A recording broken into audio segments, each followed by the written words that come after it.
The text message from my mother made my blood run cold. Family emergency. Come home now. I hesitated, but I knew rushing over was inevitable. In our family, every crisis somehow centers on Logan's latest disaster. When I stepped into the living room, they were gathered like an intervention waiting to unfold.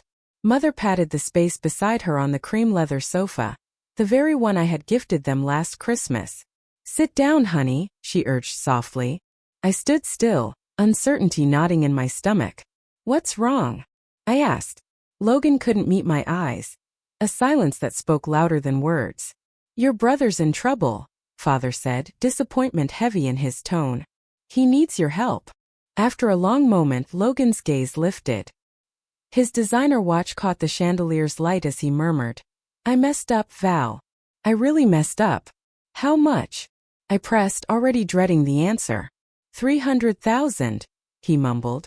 The number hung between us like a verdict. I let out a bitter laugh, one that died in the thick silence. You're joking, right? I said, but Mother snapped. This isn't funny, Isabella. Logan made terrible investment choices, and now these people are threatening legal action. I folded my arms. Let me guess, gambling debts? Logan flinched. Bingo. Father's tone softened into a plea. You're the only one who can help. You built your consulting firm from nothing. Family must help family. His reminder of past bailouts, every rescue I performed for him and for all of us, stung more than he knew. I drew in a steady breath. No, I said, voice firm. Not anymore. Years of enabling him surged into a single, undeniable thought. He must face his consequences. Mother gasped. After everything we've done for you? Father's voice rose, wounded anger coloring his words. This is how you repay us? After all I've done for you?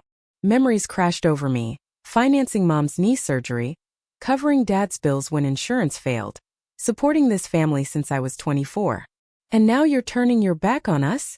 She demanded, eyes wide with hurt. Mother's accusation came with a whisper. Maybe Natalie was right about you. You'd never abandon family. Natalie, my cousin who'd never lifted a finger for a living, brought a bitter smile to my lips. At least she understands loyalty, Father countered coldly. If you won't help, we'll find someone who does. Someone who actually cares, he vowed. His ultimatum ignited something inside me. A crystallization of years of resentment. They wanted to replace me? Then they were about to learn exactly what they stood to lose.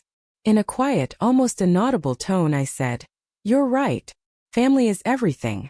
And I'm going to prove just how much I care. The room fell silent, stunned. You're going to do what? Rachel nearly choked on her wine. Later, alone in my apartment, I revealed my plan. By Sterling Enterprises, I repeated, almost to myself as I pulled up the financials on my laptop.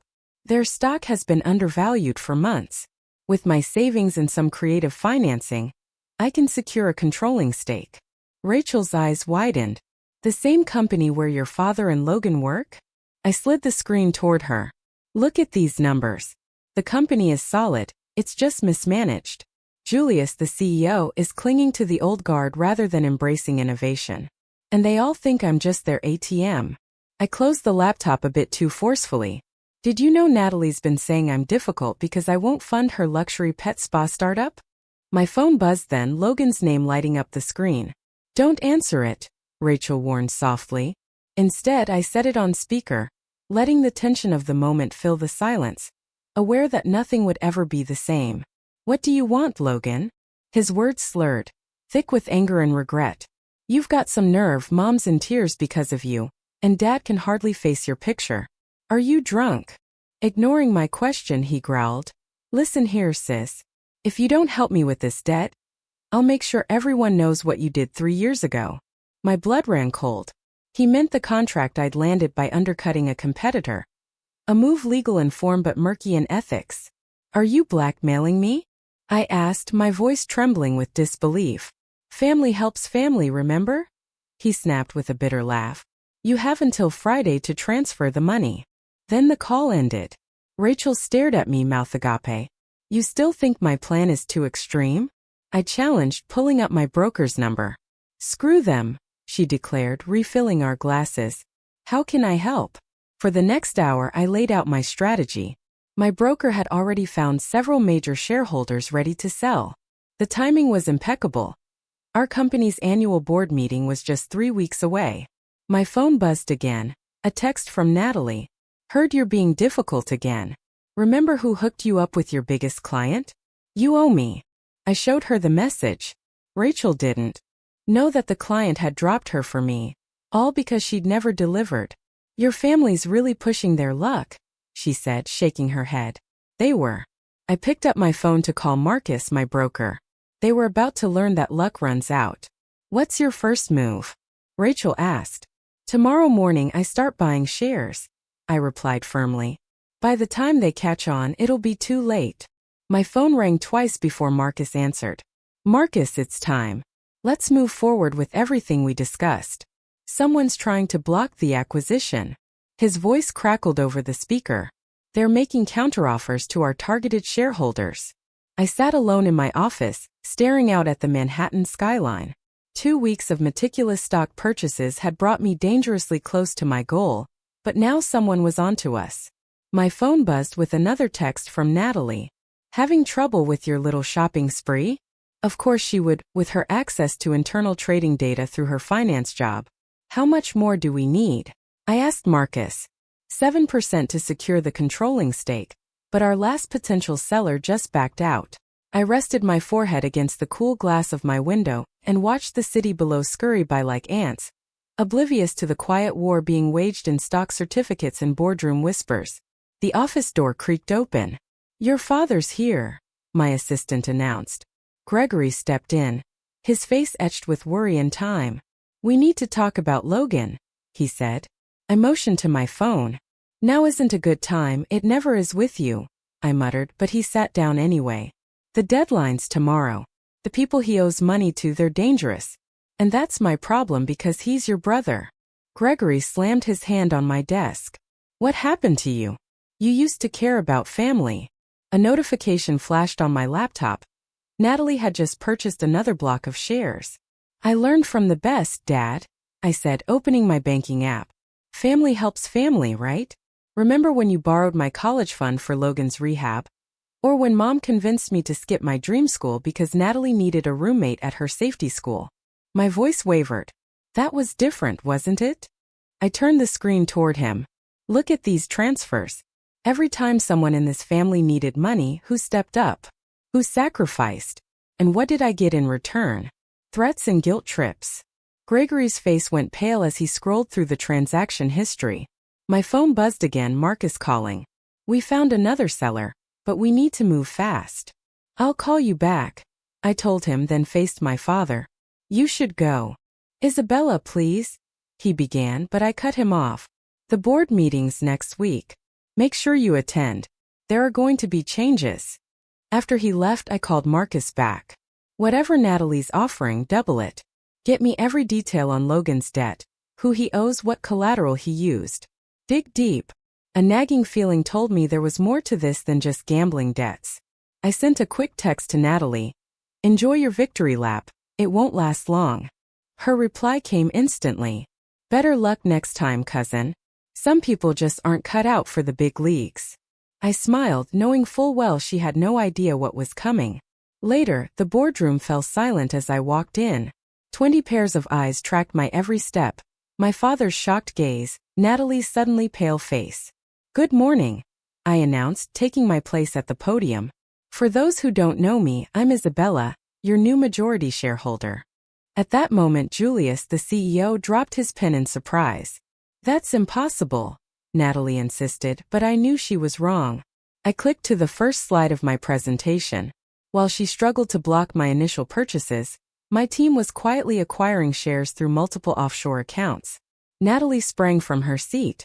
You can't do this, she cried. I already have, I replied flatly before turning to Julius. Now about the company's outdated management structure. My father cut in sharply. This is ridiculous. Are you doing this for revenge? I shook my head. No, Dad. Sterling Enterprises has been underperforming for years. The numbers don't lie.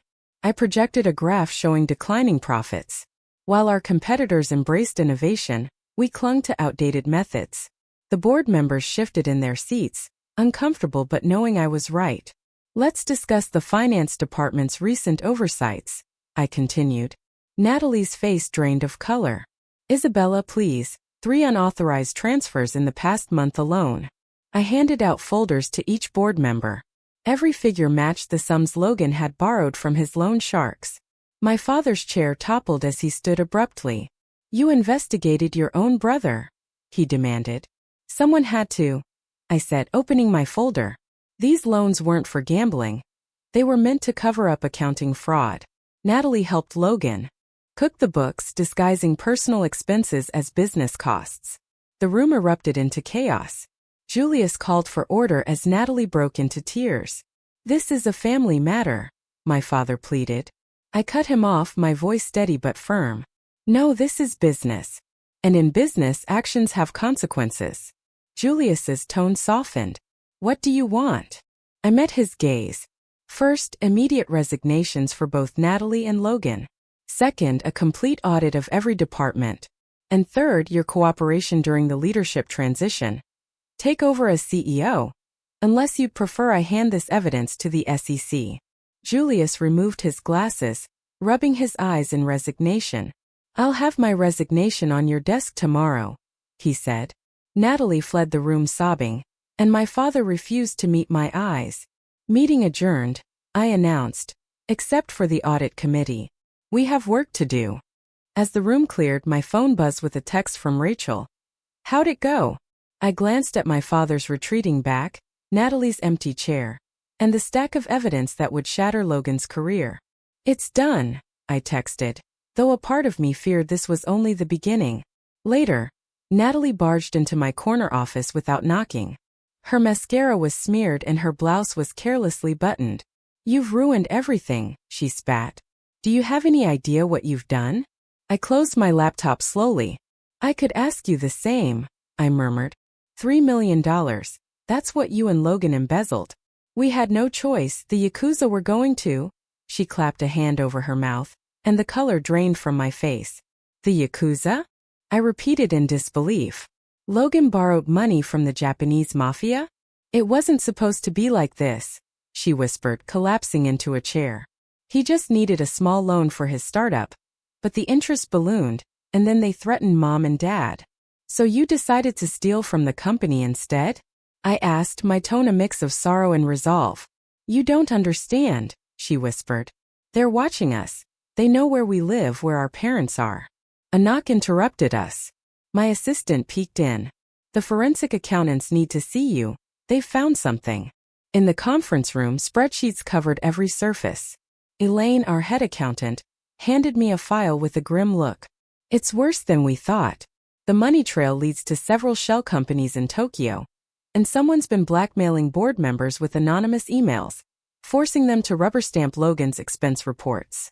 My phone buzzed again. A text from Logan, we need to talk. Alone. Tonight.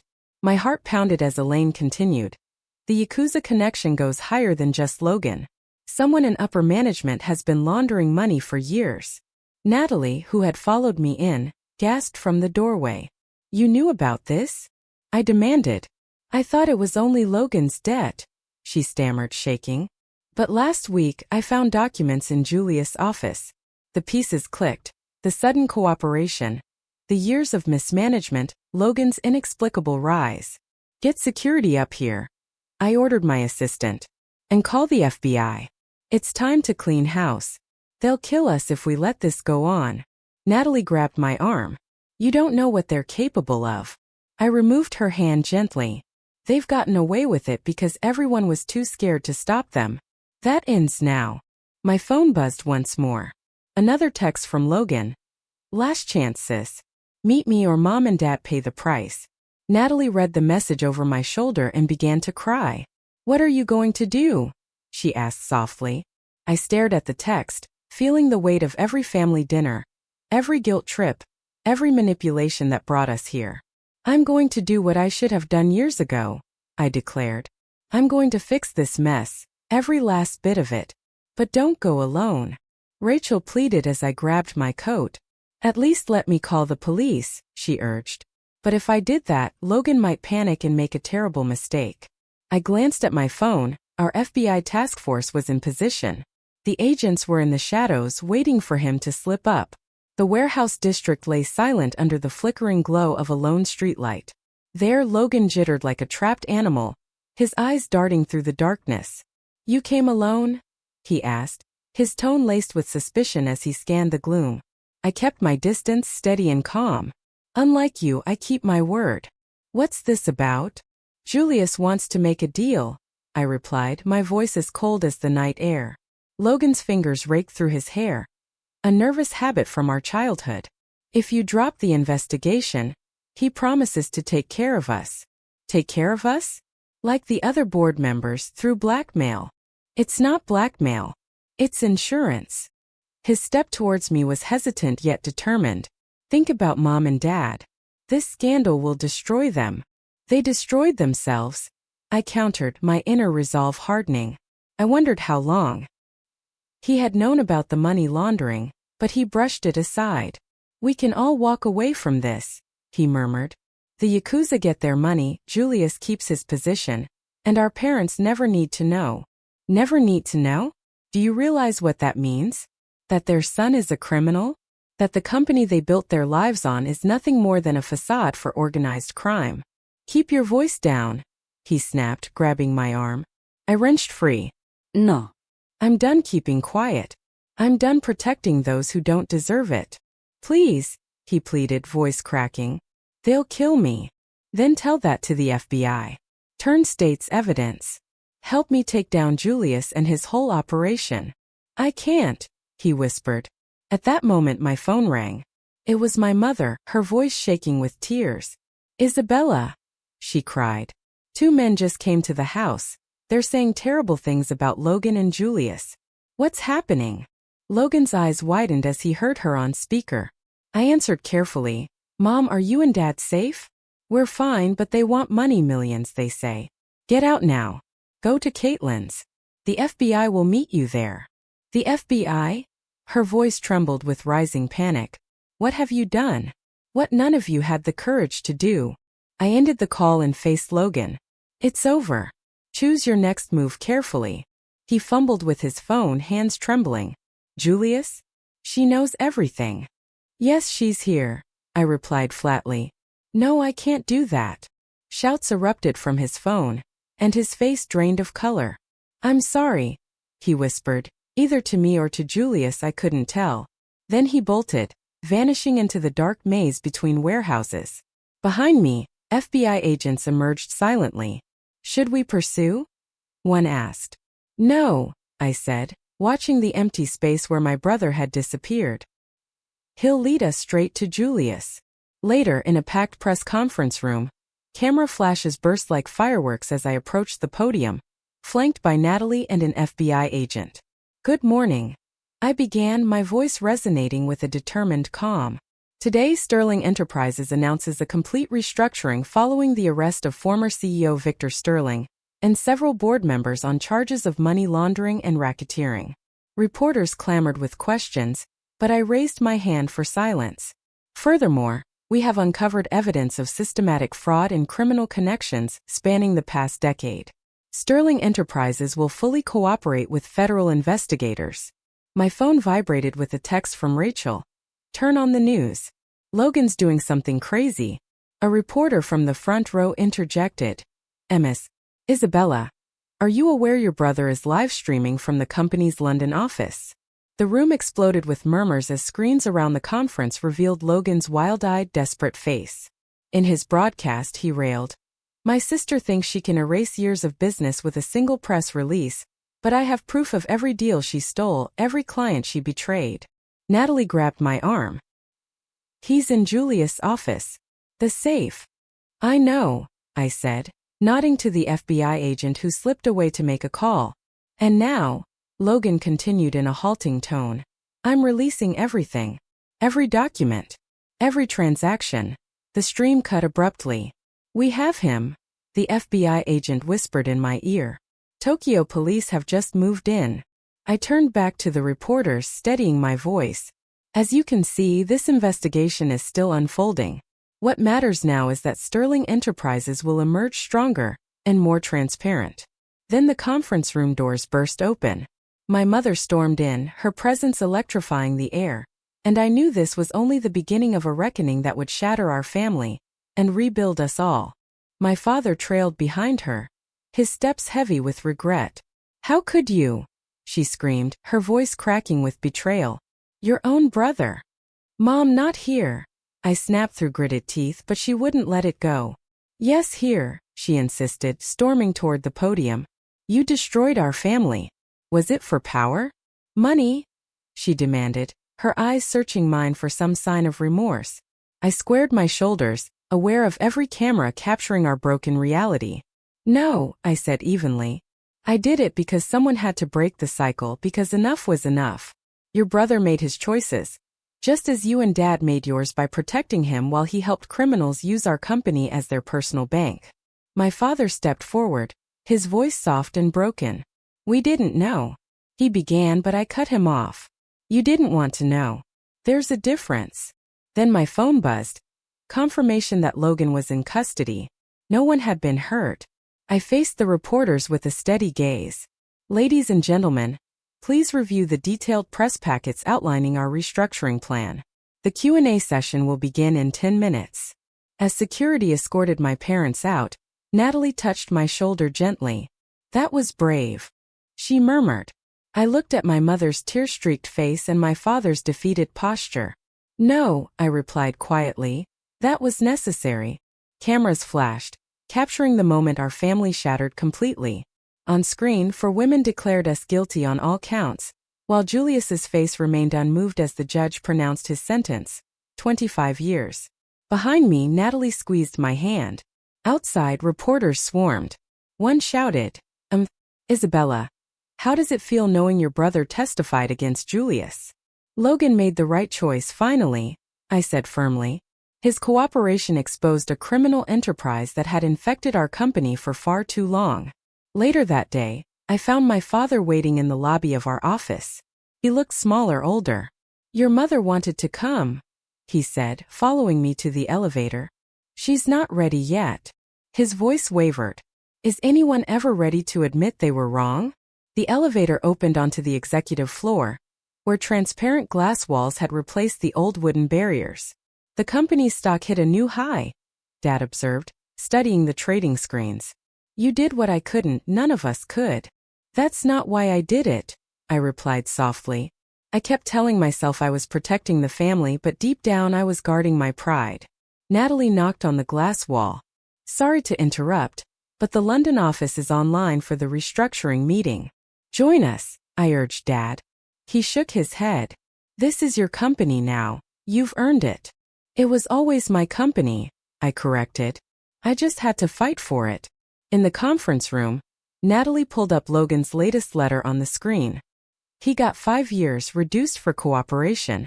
He's different in prison now, clearer, taking responsibility." "Good," I said, straightening my papers. "When he gets out, there will be a junior position waiting if he wants to earn his way back after everything he did." I paused, then added, "Family helps family, but this time with boundaries and consequences." My phone lit up with a text from Mom. "The house feels empty without your weekly visits. Maybe we could have coffee sometime." Natalie glanced over my shoulder. "Are you going to answer?" she asked. "Yes," I replied, fingers dancing over the screen. "Coffee sounds good, but we need to talk about everything. No more secrets." Mom's reply came quickly. "I'm ready to listen." The London office appeared on screen, waiting for direction. I stood at the head of the table, feeling the weight of victory and loss, of the price we had to pay for change. "Let's begin," I said, my voice strong and clear. Natalie smiled. "Ready to rebuild?" "More than ready," I answered, thinking of coffee with Mom, of Logan's chance at redemption, and of Dad's quiet acknowledgement. Sometimes things must break completely before they can be rebuilt stronger. I faced the screen. "Good morning, Tokyo. Let's talk about the future."